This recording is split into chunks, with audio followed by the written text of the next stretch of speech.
नमस्कार दोस्तों। आज इस वीडियो में हम स्टॉक स्क्रीनर देखने वाले हैं जिसका नाम है स्कैनएक्स और यूआरएल है scanex.trade।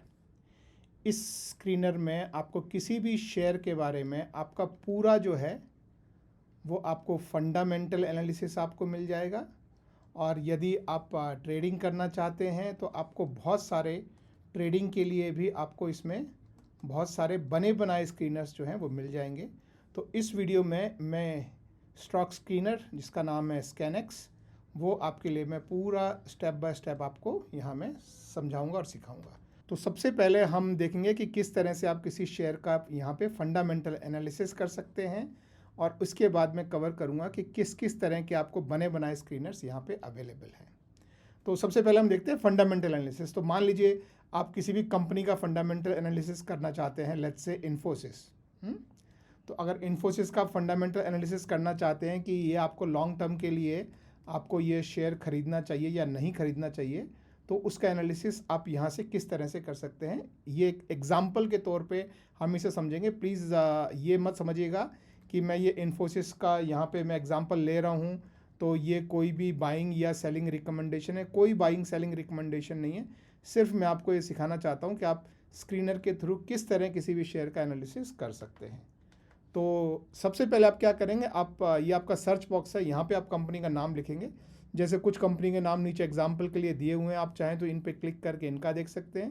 लेकिन कोई भी कंपनी आपको सर्च करनी हो तो आप कंपनी का नाम क्लिक करेंगे और इस तरह से उस नाम पे क्लिक करेंगे तो आपको ये इसका एनालिसिस मिलेगा। वैसे मैं आपको बता दूं कि स्कैनएक्स जो ऐप है ये धन के द्वारा बनाई गई है, और आपका धन का जो लॉगिन है वो लॉगिन आपका यहाँ पर भी काम करता है। इससे आपको कई सारे फीचर्स जो हैं वो इसमें मिल जाएंगे। अगर आपका अकाउंट नहीं खुला है तो आप यहाँ से धन में अकाउंट खोल भी सकते हैं। तो चलिए सबसे पहले हम यहाँ पे लॉगिन कर लेते हैं। तो ये हमारा जो है ये स्कैनएक्स में आप देख सकते हैं कि स्कैनएक्स का, और यहाँ पे आप जो है धन की ऐप से अपना सीधा लॉगिन करेंगे। ये मैंने धन से स्कैन किया और ये मैं प्रोसीड अहेड कर गया हूँ, और यहाँ मैं फिर से जो है इन्फोसिस लिखता हूँ। तो अभी आपके सामने यहाँ पे जो है वो सारा इन्फोसिस का डाटा इस पेज पे, अगर आपके सामने मैं स्क्रॉल करूँ तो बहुत सारा डाटा है, और इसको मैं एक एक करके आपके सामने धीरे धीरे धीरे धीरे आपके सामने मैं इसे कवर करूँगा। तो सबसे पहले यहाँ पे आपको जो है वो नाम है कंपनी का, जिस भी कंपनी का आप एनालिसिस कर रहे हैं, और आज मार्केट क्लोज पे किस प्राइस पे ये शेयर जो है वो बंद हुआ है ये है, और ये आज कितना ऊपर और कितना बंद हुआ है यहाँ पे आपके सामने ये एब्सोल्यूट नंबर है और ये परसेंटेज में है, और ये दिखा रहा है कि आज डाउन जाके और ये बंद हुआ है। और इसके नीचे यहाँ पे आपकी ये टैब है जिसमें आप सारी चीज़ें एक एक एक करके आप देख सकते हैं।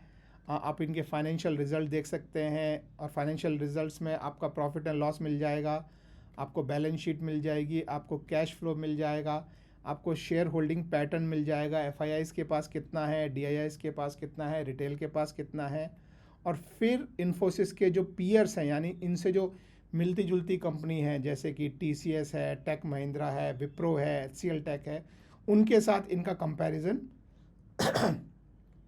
आप कैसे कर सकते हैं। और कॉर्पोरेट एक्शन मतलब इसने कब कब डिविडेंड दिया है, कब कब बोनस दिया है, क्या क्या ऑक्शन हुए हैं, ये सारा आपको इस सेक्शन में मिलेगा।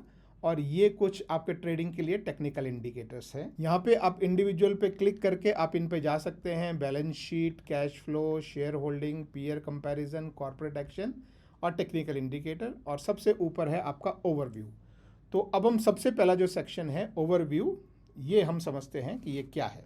ओवरव्यू वाला जो सेक्शन है ये आपको कंपनी के बारे में एक स्नैपशॉट देता है कि कंपनी जो है वो कैसा कर रही है, लेकिन इस स्नैपशॉट से आपको कंप्लीट आइडिया नहीं लगता है। सबसे पहली चीज़ बताता है कि कंपनी का मार्केट कैप कितना है। मार्केट कैप जो है ये क्या होता है, ये होता है नंबर ऑफ शेयर्स, जितने कंपनी ने शेयर्स इशू किए हुए हैं मल्टीप्लाइड बाय शेयर प्राइस। तो ये बताता है कि कंपनी कितनी बड़ी है या कितनी छोटी है, क्या कंपनी स्मॉल कैप है या कंपनी मिड कैप है या कंपनी लार्ज कैप है।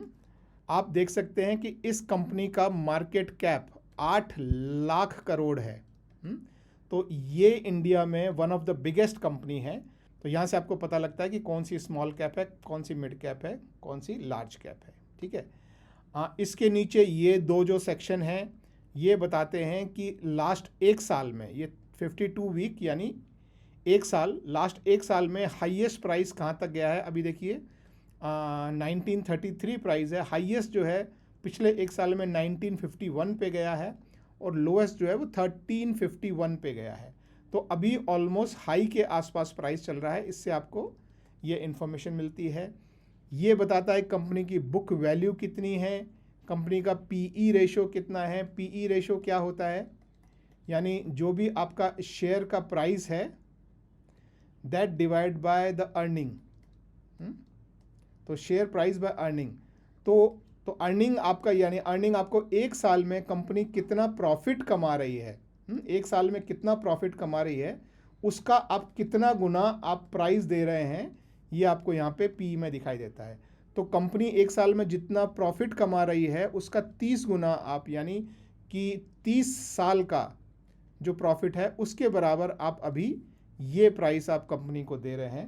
तो इसमें एक एनालिसिस इस तरह से होता है कि जितना पीई ज़्यादा है उतना शेयर महंगा माना जाता है, लेकिन ये ध्यान रखें ये एब्सोल्यूट टर्म नहीं है। हो सकता है कई बार 15 वाला शेयर भी महंगा होता है और कई बार 60 वाला पी वाला शेयर भी सस्ता होता है।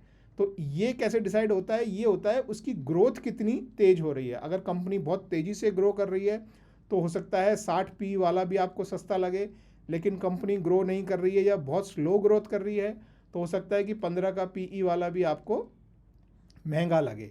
तो इस पीई को कंपैरिजन किससे करते हैं, तो इसका जो कंपैरिजन है वो दो चीज़ों से करते हैं। तो एक तो इसका पास्ट पीई, यानी कि पुराना पीई क्या था, जो इसका एवरेज पीई था पिछले कुछ महीनों, पिछले कुछ सालों में, उससे ऊपर चल रहा है या नीचे चल रहा है। पहला कंपैरिजन ये होता है। दूसरा कंपैरिजन होता है कि इसके इंडस्ट्री में जो दूसरी कंपनियां हैं, जैसे इसके केस में, इन्फोसिस के केस में हो सकता है टीसीएस हो सकता है एचसीएल हो सकता है टेक महिंद्रा हो, तो उन सब से आप उनका पीई और इसका पीई कंपेयर करेंगे तो वहाँ से भी आपको एनालिसिस मालूम पड़ता है कि इसका जो है वो प्राइस महंगा है या सस्ता है। तो ये थोड़ा सा रिलेटिव प्राइसिंग होती है। तो आप देख सकते हैं कि इसका पीई 30 है और सेक्टर का पीई 40 है, तो यानी सेक्टर के पीई से अभी ये सस्ता चल रहा है। और इसी तरह से आप इसका खुद का पीई, वो भी मैं आगे बताऊंगा, आप खुद के पीई को ओवर द पीरियड आप कैसे चेक करते हैं वो। ठीक है। नेक्स्ट जो है वो आपका पीबी रेशियो है, यानी प्राइस टू बुक वैल्यू। तो ये जो है, जो बुक वैल्यू है उसका आप कितना गुना आप प्राइस दे रहे हैं, ये आपको यहाँ पे पता लगता है। और जैसे मैंने आपको बताया कि आपके अर्निंग जो होती है उसका कितना गुना आप दे रहे हैं, ये आपको पीई रेशो से पता लगता है। तो जो कंपनी की बुक वैल्यू है वो 183 रुपीज़ है और उसको आप 11.35 से मल्टीप्लाई करेंगे तो आपको ये प्राइस जो है वो मिल जाएगा। ठीक है। ये जैसे पीई फॉर द सेक्टर है, बिल्कुल उसी तरह से जो है पीबी फॉर द ये सेक्टर है। ये नॉर्मली जो प्राइस टू बुक जो है वो आईटी कंपनीज के लिए इतना ज़्यादा यूज़फुल नहीं होता, लेकिन पीबी जो है या फिर जो आपकी बुक वैल्यू का कितना मल्टीपल है जिसे हम बोलते हैं, वो नॉर्मली जो बैंक्स या फाइनेंशियल इंस्टीट्यूशंस जो होते हैं या जो फाइनेंशियल कंपनीज होती हैं उनके लिए ये वैल्यू बहुत मायने रखती है।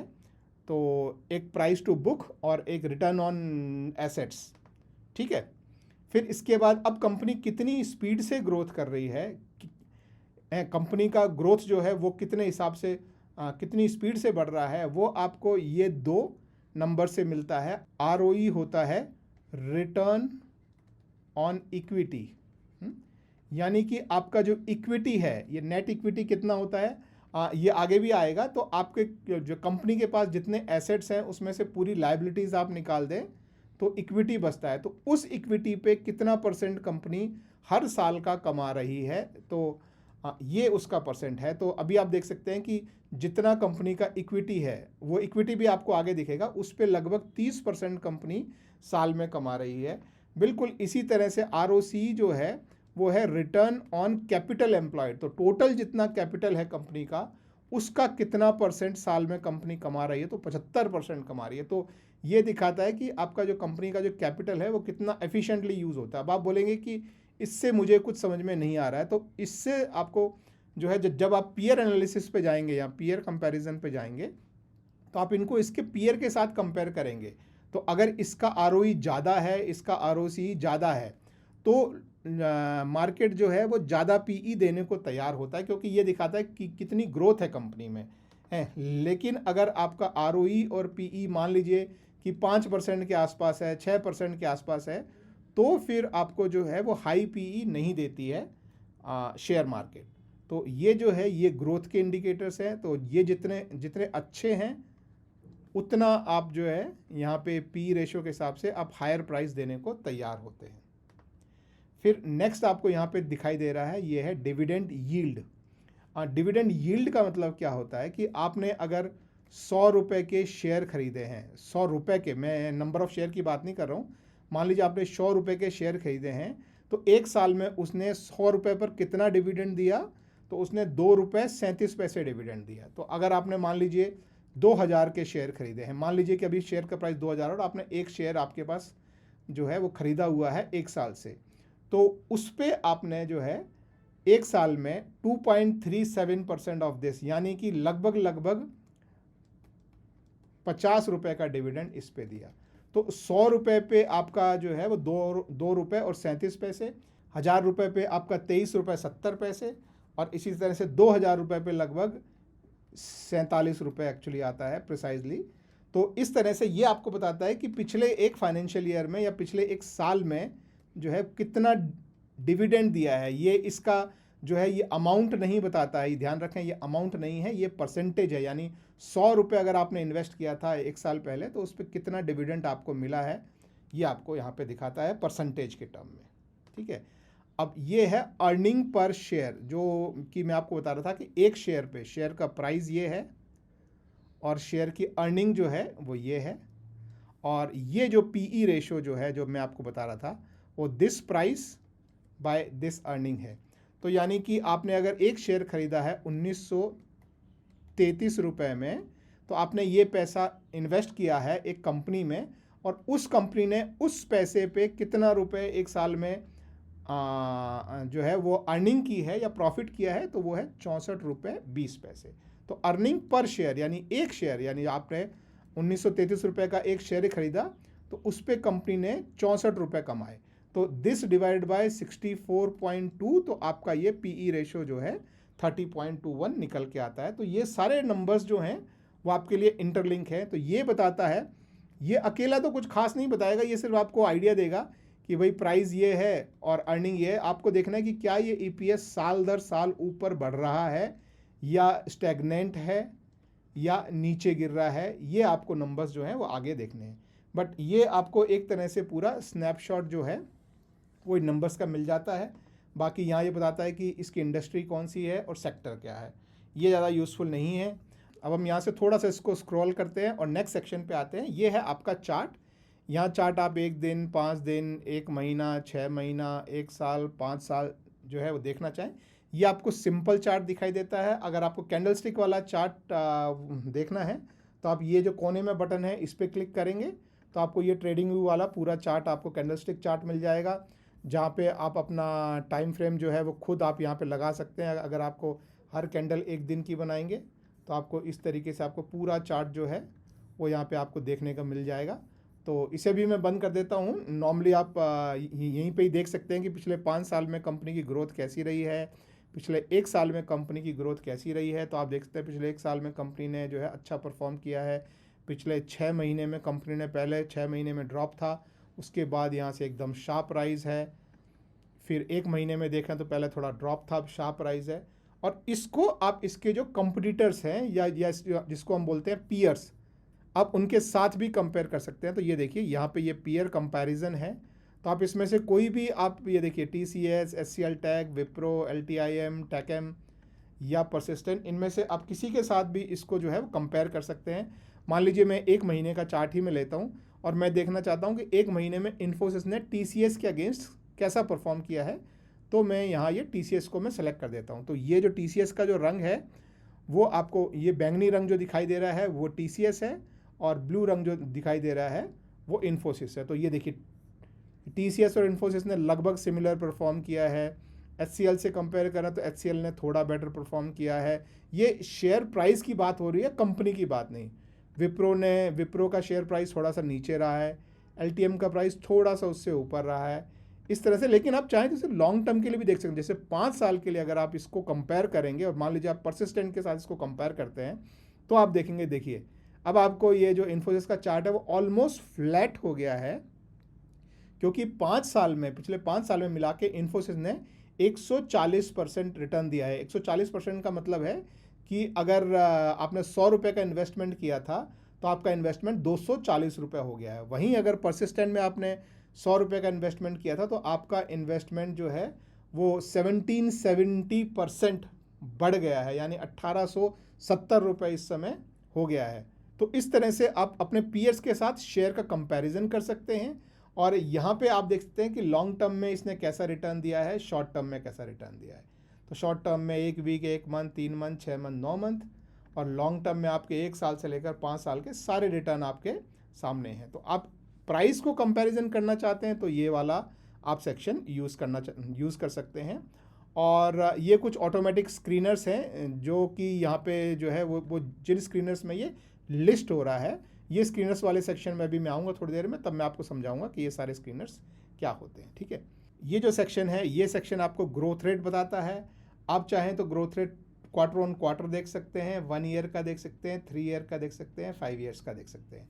तो पिछले 1 साल में, जब अभी यहाँ पे आप देखेंगे कि 1 ईयर सेलेक्टेड है, तो पिछले 1 साल में कंपनी का रेवेन्यू जो है वो कितना ग्रो हुआ है, वो लगभग 6% से ग्रो हुआ है। उसका प्रॉफिट जो है, नेट इनकम जो है वो लगभग 9% से ग्रो हुआ है। उसका कैश फ्लो जो है कितना बड़ा है, कैश फ्लो मतलब एक्चुअल पैसा हाथ में आना और हाथ से जाना, दोनों का जो डिफरेंस है वो, यानी कि आपके हाथ में कितना एडिशनल कैश आया है, वो 12% बढ़ा है। रिटर्न ऑन इक्विटी जो है वो पहले से रिड्यूस हो गई है, यानी पहले जो है रिटर्न अच्छा था टोटल इक्विटी के ऊपर, लेकिन इस पिछले साल में वो रिटर्न थोड़ा सा रिड्यूस हुआ है। लेकिन रिटर्न ऑन कैपिटल एम्प्लॉयड, तो इन्होंने जो है कैपिटल एफिशिएंसी इंप्रूव किया है, तो आपका ROCE जो है वो काफ़ी अच्छे से इंप्रूव हुआ है। और ये सारे जो नंबर हैं ये आप ईयर ओवर ईयर के साथ आप क्वार्टर ऑन क्वार्टर भी देख सकते हैं, 3 ईयर्स देख सकते हैं, 5 ईयर्स देख सकते हैं, जैसे भी आप हैं। तो ये आपको एक बेसिक बता देता है कि कंपनी ग्रो कर रही है या नहीं कर रही है, क्या स्टेटस है कंपनी का।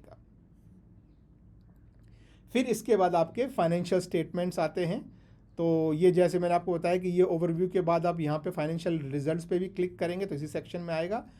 इस सेक्शन में ये थोड़े से रेवेन्यू और ये सारे डिटेल्स आपको जानने की इतनी ज़रूरत नहीं है, तो आप इनको यहाँ से बंद कर सकते हैं। आप इसमें सिर्फ इस तरह से देख सकते हैं कि कंपनी का रेवेन्यू, अब आप ये जो है तो ये आप क्वार्टर ऑन क्वार्टर भी देख सकते हैं या एनुअल यानी ईयर ऑन ईयर भी देख सकते हो। तो ईयर ऑन ईयर आप देखेंगे तो आपको यहाँ पे क्या देखना होता है कि क्या कंपनी का रेवेन्यू साल दर साल बढ़ रहा है। जैसे अभी हम पिछले 5 साल से कंपेयर करें तो यहाँ पे 75,000 करोड़ का रेवेन्यू है, यहाँ पे 81, 88, 107, 127, 136। तो आप देख सकते हैं कि कंसिस्टेंट रेवेन्यू जो है वो हर साल बढ़ रहा है, यानी कंपनी अच्छे से ग्रो कर रही है।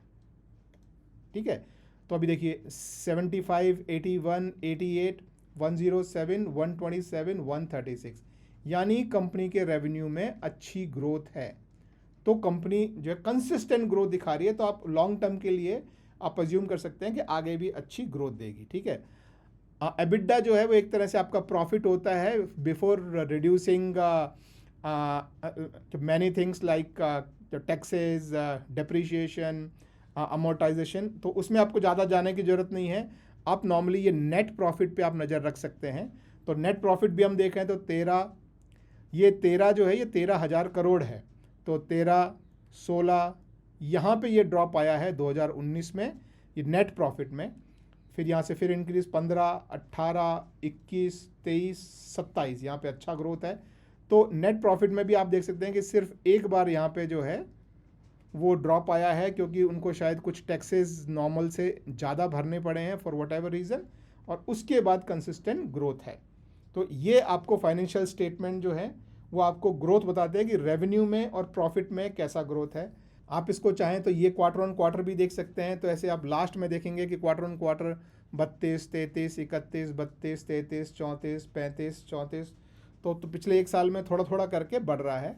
और इन सब को आप ग्राफ फॉर्म में भी देख सकते हैं। तो ये आपके सामने छोटा सा जो ये बटन है, आप इस पर क्लिक करेंगे तो आपका जो रेवेन्यू देखिए, ये रेवेन्यू जो है अब आपके सामने ग्राफ फॉर्म में आ गया है। इसी तरह से आप अपना जो एक्सपेंसेस देख सकते हैं, लेकिन मैं तो normally revenue and net profit, तो नेट प्रॉफिट बीच बीच में कभी जंप करता है। जैसे ये देखिए, ये मार्च 24 क्वार्टर में एकदम प्रॉफिट अच्छा जंप किया, लेकिन अभी उसके बाद ड्रॉप है।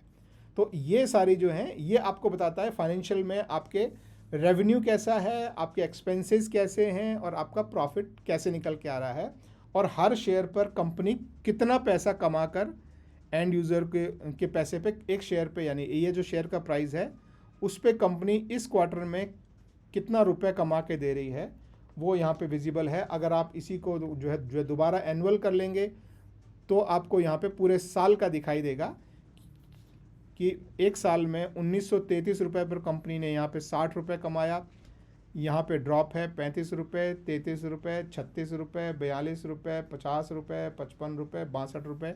तो ये एकदम अचानक क्यों बढ़ा है? शायद कोई यहाँ पे कोई एसेट सेल हुआ होगा, मेरे ख्याल से कोई तो एसेट सेल जिसकी वजह से एकदम बड़ा अमाउंट दिया है, नहीं तो अमाउंट 35, 33, 36, 42। तो यहाँ से आपको काफ़ी हर जो है वो शेयर के प्राइस के ऊपर आपको जो है वो अर्निंग पर शेयर आपका इंक्रीज़ हो रहा है। तो इससे आप एक्सपेक्ट कर सकते हैं कि शेयर का प्राइस भी इंक्रीज़ होगा। ठीक है, अब इसके बाद नेक्स्ट जो सेक्शन है वो है बैलेंस शीट। यहाँ पे दिखाई दे रहा है, तो आप इस पर यहाँ पे क्लिक करके भी आ सकते हैं। बैलेंस शीट में भी ये सारे सेक्शंस मैं बंद कर देता हूँ। बैलेंस शीट क्या होता है, देखिए वहाँ पे मैंने आपको बोला था कि आगे मैं आपको बताऊँगा कि टोटल इक्विटी क्या होता है। तो बैलेंस शीट में आपके जो है एसेट्स होते हैं, आपकी लायबिलिटीज़ होती है, और एसेट्स में से अगर आप लायबिलिटीज़ को माइनस कर देंगे तो आपको मिलता है टोटल इक्विटी। तो ये टोटल इक्विटी जो है उस अमाउंट पे कंपनी कितना पैसा कमा रही है वो होता है ROE, यानी रिटर्न ऑन इक्विटी। ठीक है, तो अभी जैसे आपको यहाँ पे क्या देखना है कि क्या कंपनी ईयर ओवर ईयर अपने एसेट बढ़ा रही है या नहीं। ये एक एक साल का है, तो आप देख सकते हैं कि एसेट कंपनी के बढ़ते जा रहे हैं, मगर क्या लायबिलिटी भी उसी स्पीड से बढ़ रही है या कम स्पीड से बढ़ रही है। तो यहाँ पे 12, 16, 18, 22, 30, 33, तो लायबिलिटी बढ़ रही है मगर उस स्पीड से नहीं बढ़ रही है। तो आपका जो नेट इक्विटी आपकी जो निकल के आ रही है 63, 62, 62, यहाँ पे आपका ग्रोथ नहीं है इक्विटी में, लेकिन यहाँ पे आपका इक्विटी में ग्रोथ है 71, फिर यहाँ पे ड्रॉप है 69, 67, यहाँ पे 81। तो ये जो है ये इक्विटी जो है वो आपका total assets minus total liabilities जो है वो निकल के आपका इक्विटी आता है। तो इसको आप इस तरीके से देख सकते हैं। फिर है आपका कैश फ्लो। अच्छा, इसमें भी आपको अगर ये चीज़ जो है वो आपको चार्ट की फॉर्म में देखनी है तो आप चार्ट की फॉर्म में देख सकते हैं, स्टैंड अलोन देखनी है या कंसोलिडेटेड देखनी है तो वो आप जो है देख सकते हैं। इसको मैं डिटेल में नहीं जा रहा हूँ। ठीक है, और इन सब चार्ट में एक नीचे एक और ऑप्शन होता है शो परसेंटेज चेंज। जैसे यहाँ पे भी अगर आप देखेंगे शो परसेंटेज चेंज, तो ये पिछले साल से कितना परसेंट में चेंज है। जैसे ये जो है यहाँ से ये चेंज हुआ है रेवेन्यू, तो कितना परसेंट बढ़ा है, तो 5% बढ़ा है। यहाँ से रेवेन्यू पिछले साल से जो 16 का था वहाँ से कितना बढ़ा है, अब आप देखेंगे तो यहाँ से ये 12% बढ़ा है, फिर यहाँ से यहाँ 9% बढ़ा है। तो इस तरह से ये परसेंटेज में आपको एकदम पता लग जाता है, ग्रीन ग्रीन ग्रीन ग्रीन, मतलब सब अच्छा चल रहा है। तो आप परसेंटेज चेंज में भी आप देख सकते हैं कि कहाँ पे क्या चीज़ बढ़ी है, कहाँ पे क्या चीज़ रिड्यूस हुई है। नेक्स्ट जो सेक्शन आता है वो है कैश फ्लो। हम यहाँ पे कैश फ्लो पे क्लिक करके इस पर आ सकते हैं।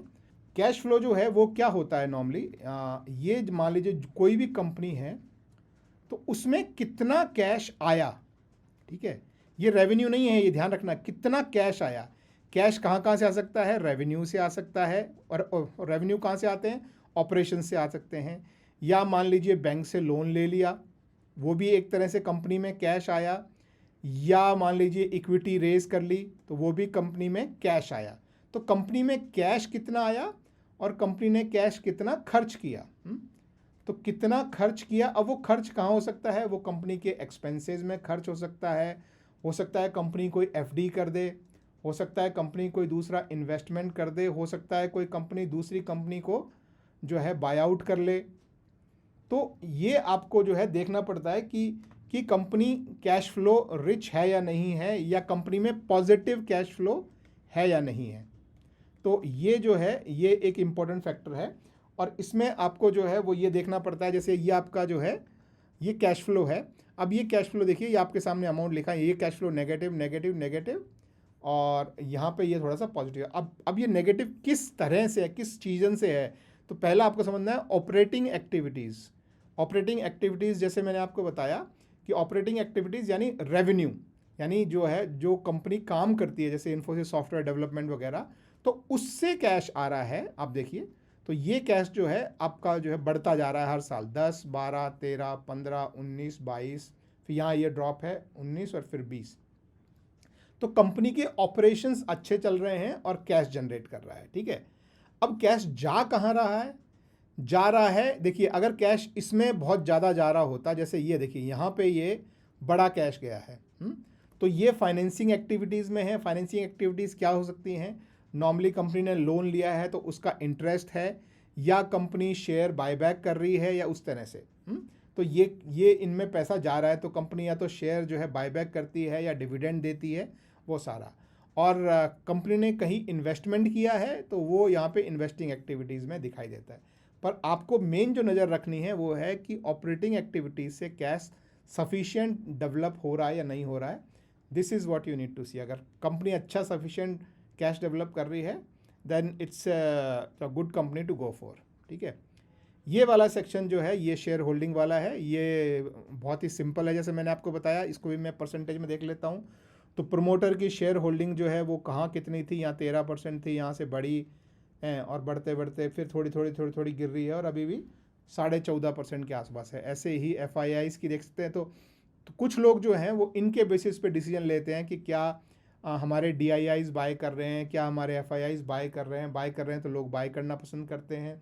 और कुछ लोग जो है वो देखते हैं कि अगर रिटेल का शेयर बढ़ता जा रहा है तो कुछ लोग उसमें से एग्जिट करना चाहते हैं। तो सबके अपने अपने वो हैं। तो इस बेसिस पे अगर आप देखना चाहें तो आप जो है वो ये चार्ट फॉर्म में या टेबल फॉर्म में आप इसे देख सकते हैं। नेक्स्ट जो सेक्शन है दोस्तों, ये बहुत इंपॉर्टेंट सेक्शन है, और इसमें मैं बोलूँगा ये जो आपका जो पीयर कंपैरिजन है, ये सारे इसके पीयर हैं। तो आप डायरेक्टली यहाँ पे भी बहुत सारी चीज़ें इन्होंने दी है, लेकिन यहाँ कंपैरिजन करने की बजाय मैं सजेस्ट करूँगा कि आप इसको कंपेयर पीयर्स ऑन स्क्रीनर पे क्लिक करें, और ये आपको एक नई स्क्रीन पे लेके आएगा। और यहाँ पे जो है आपको यहाँ पे देखिए अभी आपको सिर्फ 3-4 चीज़ें आपको दिखाई दे रही हैं।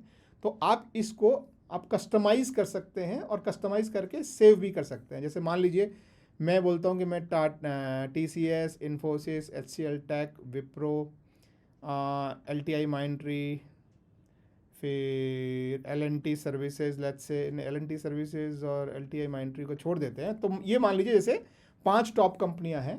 अब इनको मुझे जो है कस्टमाइज़ करके इनका व्यू देखना है। तो अभी आप देखेंगे तो यहाँ पे जो है कई चीज़ें ऑटोमेटिक आ रही हैं, और इसमें हम फिल्टर्स ऐड करेंगे। तो फिल्टर्स में आपको क्या क्या देखना है, हमको नॉर्मली जो है वो प्राइस वॉल्यूम में इंटरेस्ट नहीं है। हम लोग नॉर्मली फाइनेंशियल रेशोज़ जो हैं वो देखना चाहते हैं। तो पहले PE रेशो, PB रेशो। ये PB रेशो जो है वो नॉर्मली IT कंपनीज के लिए ज़्यादा यूज़फुल नहीं है, लेकिन अगर बैंकिंग में आप हैं तो ये बहुत इंपॉर्टेंट जो है वो सेक्शन है। तो अभी इसको मैं छोड़ देता हूँ। हम एक यहाँ जो है वो कंपनी का PE सेक्टर के PE के रिलेशन में कैसा है, ये भी हम यहाँ पे ऐड कर लेते हैं। फिर है परफॉर्मेंस और ग्रोथ के रेशो, जैसे मैंने आपको बताया कि रिटर्न ऑन इक्विटी जो है कंपनी कैसा दे रही है, रिटर्न ऑन कैपिटल एम्प्लॉयड कैसा दे रही है। अगर आप बैंकिंग या फाइनेंस कंपनी देख रहे हैं तो आपको रिटर्न ऑन एसेट बहुत इंपॉर्टेंट चीज़ होती है, लेकिन नॉर्मली IT कंपनीज़ में इसकी ज़्यादा वैल्यू नहीं है। बाकी और अगर आप देखना चाहें तो 3 साल का जो है रेवेन्यू ग्रोथ जो है वो कैसा आया है, ये आप देख सकते हैं। फिर नेट प्रॉफिट मार्जिन कंपनी का कितना चल रहा है, ये देख सकते हैं। इनकम स्टेटमेंट में कोई ज़्यादा इंपॉर्टेंट चीज़ नहीं है, बैलेंस शीट। तो अभी मान लीजिए ये सारी चीज़ें जो है वो अब मैं यहाँ पे अप्लाई कर देता हूँ। तो अभी आप इसे यहाँ से लेफ़्ट से राइट आप मूव करेंगे तो आप देखेंगे कि ये जैसे आप मान लीजिए कि ये PE रेशो है और ये सेक्टर का PE। आप इसको अगर कॉलम को मैनेज करना चाहें तो देखिए ये यहाँ पे जो लिंक है मैनेज कॉलम, इस पर आप क्लिक करेंगे और जैसे मैं ये सेक्टर का जो पीई है इसको मैं यहाँ से खींच के पीई रेशो के पास ले जाता हूँ। ठीक है, तो अभी मेरा पीई और सेक्टर पीई दोनों यहाँ पे आ गए हैं। देखिए, तो इसमें अब आप देखेंगे कौन सी कंपनी महंगी है, कौन सी सस्ती है। तो अभी आप देखिए टीसीएस का 34, इन्फोसिस का 30, एचसीएल का 28। तो एचसीएल थोड़ी सी सस्ती लग रही है। अभी मैं जिन कंपनीज की बात कर रहा हूँ 1, 2, 3, 4 और इन 5 कंपनी की बात कर रहा हूँ।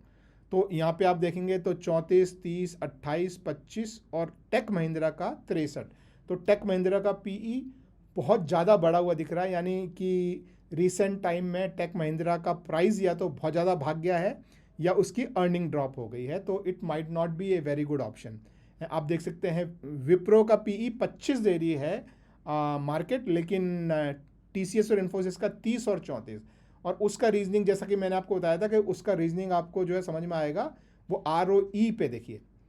अभी देखिए इसका 34 है क्योंकि इसका जो है ROE और ROC आप देखिए, यानी कि return on equity and return on capital employed बहुत ज़्यादा है, इसलिए मार्केट इसको अच्छा रेट दे रहा है। लेकिन वही अगर हम टेक महिंद्रा का देखें तो आप देखिए सिर्फ 8% रिटर्न है इक्विटी पे और 18% रिटर्न है कैपिटल एम्प्लॉयड पे। तो ROE और CE के कंपैरिजन में आप PE को जो है वो मैच करके देख सकते हैं। और ये PE जो सेक्टर का जो एवरेज PE है उससे कितना महंगा कितना सस्ता है ये आपको यहाँ पे पता लगता है। तो ये जो है ये वो रेशो बता रहा है। बाकी और अगर आप देखना चाहें तो थोड़ा और आप जाएं तो पिछले 3 साल में कंपनी ने जो कितना ग्रोथ किया है वो आप यहाँ पे देख सकते हैं। नेट मार्जिन इनका जो है ये इनका मार्जिन 19% पे है TCS का, इन्फोसिस का 17% पे है, HCL 14% मार्जिन पे काम करता है, विप्रो का मार्जिन कम है देखिए सबसे 12% और टेक महिंद्रा का मार्जिन सिर्फ 5% रह गया है। यानी उनकी अर्निंग एकदम ड्रॉप हुई है और इसी वजह से आपने देखा कि उनका पी बहुत महंगा हो गया है इस समय। तो इस तरह से आप आपस में कंपनीज को कंपेयर कर सकते हैं और फिर इस तरह का आप इसे सेव करना चाहें तो आप इस स्क्रीनर को यहाँ पे जो भी नाम या डिस्क्रिप्शन दे के आप इसे सेव कर सकते हैं। तो ये एक आपका तरीका हो गया आपको चेक करने का। मैं फिर से यहाँ से जो है इन्फोसिस पे सर्च करके और मैं पीयर कंपैरिजन पे जाता हूँ। तो ये आप पीयर कंपैरिजन यहाँ पे क्लिक करके आप करें, ये आपके लिए बहुत यूज़फुल होगा। इसके नीचे यदि आप जाएंगे तो कॉर्पोरेट एक्शन है, आप यहाँ से क्लिक करके भी जा सकते हैं। ये सिर्फ आपको डेट बाय डेट बताता है कि कंपनी ने कॉर्पोरेट में क्या क्या एक्शन लिए हैं। तो जैसे आप देख सकते हैं कि कंपनी ने नाम चेंज किया, कोड चेंज किया, डी लिस्टिंग हुई, ये सारी चीज़ें आपको जो है अब रिसेंट टाइम में अगर आप देखेंगे तो कब कब उन्होंने डिविडेंड दिया है, कब कब उन्होंने बायबैक दिया है, ये सारी जो चीज़ें हैं ये आपको यहाँ पे मिल जाती हैं।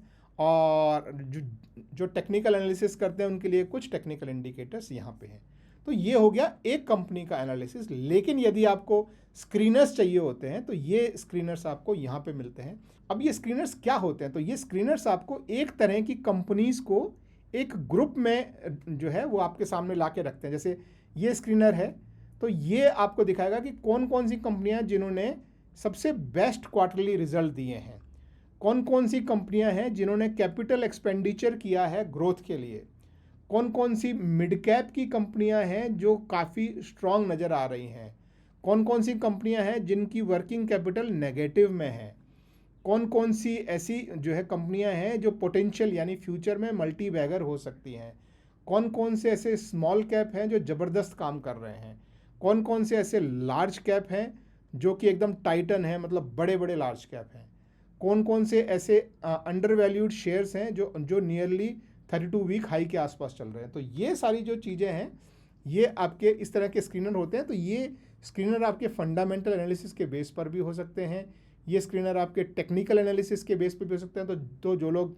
ट्रेड करते हैं मार्केट में वो नॉर्मली इस तरह के टेक्निकल इंडिकेटर्स देखते हैं। जैसे गोल्डन क्रॉसओवर है, यानी नीचे से ऊपर को जब क्रॉस होता है तो इन सारी कंपनीज में जो है वो बुलिश ट्रेंड हो सकता है। आप डेथ क्रॉसओवर में देखें तो इन सारी कंपनीज में जो है वो बियरिश ट्रेंड हो सकता है। तो इस तरह से ये टेक्निकल इंडिकेटर्स होते हैं। आप इंट्राडे ट्रेडिंग करते हैं तो ये कुछ इंट्राडे के आपके इंडिकेटर्स हो सकते हैं ट्रेडिंग के लिए। प्राइस एंड वॉल्यूम इंडिकेटर भी आपका एक तरह से जो है वो चार्ट को देख के अगर आपकी ट्रेडिंग होती है या इन्वेस्टमेंट होता है तो ये प्राइस और वॉल्यूम बेस्ड स्क्रीनर्स हैं जो आपके एक दिन से लेकर एक साल तक की ट्रेडिंग में काम आ सकते हैं। कुछ स्क्रीनर जो लोग कैंडलस्टिक, पर्टिकुलर कैंडलस्टिक के ऊपर जो ट्रेड करते हैं, वो भी यहाँ पे देख सकते हैं कि बियरिश एंगल्फिंग कैंडलस्टिक बनी है या बुलिश एंगल्फिंग बनी है। तो किस किस शेयर में, अब ये नॉर्मली अगर आपके पास ऐसे स्क्रीनर नहीं हो तो बहुत मुश्किल हो जाता है कि आप 4000 शेयर कैसे आप ढूंढेंगे कि उनमें किस शेयर में बुलिश एंगल्फिंग जो है कैंडलस्टिक बनी है। तो जैसे आप इस पर क्लिक करेंगे तो आप देखेंगे कि इन सब शेयर्स पे जो है, ये देखिए सब पॉजिटिव शेयर्स हैं, इन पे आज बुलिश एंगल्फिंग कैंडल बनी है। तो ये इस तरह की भी आपको यहाँ पे सारे स्क्रीनर्स मिल जाते हैं। और कुछ स्क्रीनर आप खुद बना के और इनमें आप कुछ भी यहाँ पे आप कस्टमाइज़ कर सकते हैं। आप अपने फ़िल्टर्स जो हैं वो यहाँ पे लगा सकते हैं, जैसा कि मैंने अभी पिछले इसमें बताया, और फिर उनको आप यहाँ पे सेव कर सकते हैं। तो जैसा कि आप देखेंगे कि मैंने अपने यहाँ पे काफ़ी सारे स्क्रीनर्स जो हैं वो अलग अलग चीज़ों के स्क्रीनर्स जो हैं वो बना के लगा रखे हैं। जैसे ये है मेरा गुड कंपनीज़ टू इन्वेस्ट करके, मैंने कुछ कंपनीज़ जो हैं ये स्पेसिफिक मैंने अपने इंडिकेटर्स लगाए हैं। जैसे मैं कुछ एग्जांपल में आपको यहाँ पे थोड़ा सा मैं समझा देता हूँ कि मैंने यहाँ पे क्या लगाया। आप भी इस तरह से अपने इंडिकेटर बना सकते हैं। ये जो भी कंपनीज़ के नाम आपको यहाँ पे दिखाई दे रहे हैं, ये बिल्कुल इनको फाइनेंशियल एडवाइस मत मानना, कोई बाइंग या सेलिंग का एडवाइस नहीं है, ये ध्यान रखना। ये सिर्फ मैं आपको बता रहा हूँ कि आप किस तरह से अपने स्क्रीनर लगा के आपकी स्पेसिफिक नीड, स्पेसिफिक रिक्वायरमेंट के हिसाब से आप अपने शेयर्स ढूंढ सकते हैं। तो यहाँ पे मैंने कंडीशन जो लगाई है वो देखिए, मैंने बोला है कि सिर्फ NSE के शेयर जो है वो आप पहले चूज़ करो, और उसमें भी NSE के जो 500 टॉप निफ्टी 500 के जो शेयर हैं उनमें से ही सिर्फ लिस्ट करो। छोटे शेयरों में मेरा कोई इंटरेस्ट नहीं है, पहली बात ये, ठीक है। फिर दूसरा मैंने बोला है कि PE रेशो यानी प्राइस टू अर्निंग रेशो 50 से कम होना चाहिए, और सेक्टर का जो PE है उससे आधा PE हो, यानी PE इसका टू सेक्टर जो है 0.5, यानी अगर मान लो कि आपका शेयर का PE 10 है तो इंडस्ट्री का PE 20 है, तो अगर ऐसा है तो आप जो है वो ये कंडीशन भी मीट होनी चाहिए।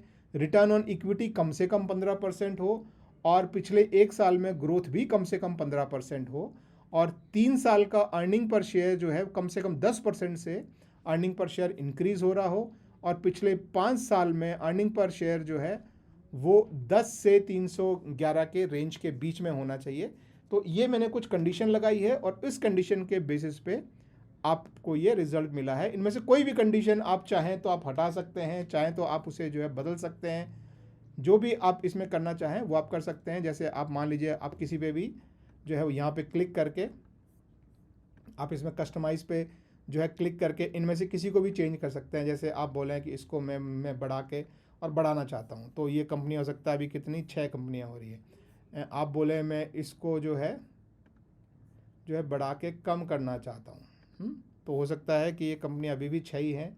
तो जो भी आप इसे बढ़ाना चाहें 5 साल का, कि अगर आप जो है वो ज़्यादा अकाउंट नहीं करते तो यहाँ जो भी आप चेंज कर रहे हैं ये यहाँ पे आपका जो है वो चेंज होता है। अभी जैसे आप बोले हैं कि भाई NSE 500 की बजाय आप ऐसा कीजिए कि सारी ही कंपनी आप ले लीजिए लेट्स से, या फिर आप बोले कि नहीं निफ्टी 50 की सिर्फ कंपनीज मुझे बताइए, तो आप ऐसा भी कर सकते हैं। तो निफ्टी 50 में सिर्फ एक कंपनी है जो ये क्राइटेरिया मीट करती है। आप बोलें कि ठीक है निफ्टी 50 को छोड़ दो, निफ्टी 100 में मुझे बताइए, तो निफ्टी 100 में 2 कंपनीज हैं जो ये क्राइटेरिया मीट करती है। तो ये सारा आप क्राइटेरिया जो है वो बना के और अपने स्क्रीनर्स में आप यहाँ पे सेव कर सकते हैं, और उसके बेसिस पे जो है वो आप अपना ट्रेड ले सकते हैं। जैसे मैंने ये स्क्रीनर बना रखे हैं कि किन किन शेयर्स में मोमेंटम है, तो ये इस तरह के मैंने स्क्रीनर बना रखे हैं। फिर मैंने ये मेरा एक और मोमेंटम का एक स्क्रीनर है। फिर मैंने यहाँ पे जो है वो बुलिश बनाया है कि किसका प्राइस रेजिस्टेंस लेवल से ऊपर क्रॉस कर रहा है, तो यहाँ पे कुछ नहीं मिला है। बुलिश एंगल्फिंग का निफ्टी 500 में किस किस में बुलिश एंगल्फिंग बनी है, तो ये सब आप अपने स्क्रीनर्स जो हैं वो इस तरह से बना सकते हैं। तो इसमें 2 काम आपके हो जाते हैं। पहला होता है आपका स्क्रीनिंग कि कौन कौन सी कंपनी आप स्पेसिफिक क्राइटेरिया देके मीट करते हैं, वो स्क्रीनिंग, और फिर दूसरा हो जाता है उसका एनालिसिस। तो ये दोनों चीज़ें जो है ये आपको मदद करती हैं आपके शेयर्स की इन्वेस्टमेंट और ट्रेडिंग में। तो आप भी इनका यूज़ कीजिए, और स्कैनएक्स मेरे हिसाब से बहुत ही यूज़फुल वेबसाइट है। बाकी ये जो यहाँ पे आपको जो इधर जो लिंक दिखाई दे रहे हैं ये आपके जो धन में आपका जो सेक्शन है वही सारा सेक्शन आपको यहाँ पे मिल जाता है। ये आपकी वॉच लिस्ट है, या आपका पोर्टफोलियो, पोजीशन, आज के ऑर्डर, सब कुछ आपको जो है वो यहीं पे आपको मिल जाता है। बाकी आपको टाइम लगे तो आप खुद अपने स्क्रीनर्स बनाकर भी देख सकते हैं, और आपको जो है वो पूरे मार्केट पे इनसाइट चाहिए तो ये वाला सेक्शन भी आप देख सकते हैं कि मार्केट वैल्यूएशन के हिसाब से क्या चल रहा है, बल्क डील किस किस में हुई है, एफ.एन.ओ बैन। लेकिन ये मैं नॉर्मली किसी और वीडियो में मैं कवर करूँगा। यहाँ मैं आपको एक कंपनी का स्कैन, यानी पूरा एक कंपनी का डिटेल स्क्रीनर एनालिसिस, और किस तरह से आप कंपनी की स्क्रीनिंग कर सकते हैं, एक स्पेसिफिक टाइप का टॉपिक आप ढूंढना, एक स्पेसिफिक टाइप की कंपनी यदि आप ढूंढना चाहते हैं तो ये 2 चीज़ों में आई होप आपको मेरे वीडियो से मदद मिली होगी। मदद मिली हो तो एक थम्स अप जरूर दीजिएगा। Thank you very much, have a good day, bye bye.